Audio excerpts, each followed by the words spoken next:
வணக்கம். திருக்குறள் எல்லோருக்கும் வாழ்க்கை வழிகாட்டி. எந்த வயதிலும் எந்த நிலைமையிலும் இது நம்மை மெதுவாக நல்லதொரு பாதைக்கு அழைத்துச் செல்லும் நெறி. நாள் ஒன்றுக்கு 2 நிமிடம் மட்டும் கேளுங்கள்.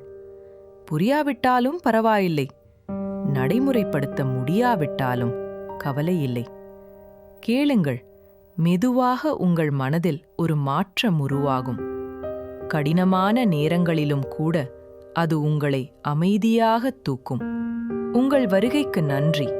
லைக் பண்ணுங்கள், சப்ஸ்கிரைப் பண்ணுங்கள். வாங்க, இன்று நம்ம திருக்குறளை தொடங்கலாம். இன்றைய குறள் அதிகாரம் 8 அன்புடைமை. குறள் எண் 72. வணக்கம்.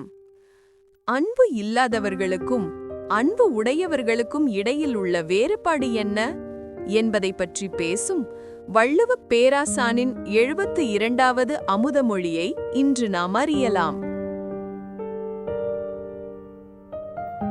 அன்பிலார் எல்லாம் தமக்குரியர் அன்புடையார் என்பும் உரியர் பிறர்க்கு. அன்பு இல்லாதவர்கள் எல்லாமே தமக்கே சொந்தம் என்று நினைத்து வாழ்வார்கள். அன்பு உடையவர்களோ தம்முடைய உடலை என்பு கூட பிறருக்கே சொந்தமாக்கி பிறருக்காக சேவை செய்து வாழ்வார்கள் என்கிறார் வள்ளுவர். அன்பு இல்லாதவர்கள் எப்போதும் சுயநலத்துடன் வாழ முயற்சிப்பார்கள்.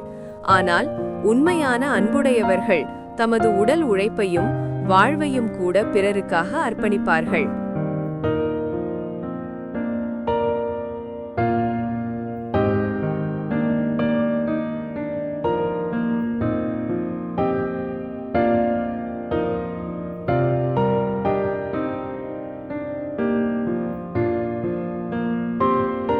இவ்வுலகில் அன்புடையவர்களே உண்மையான தியாகிகள்.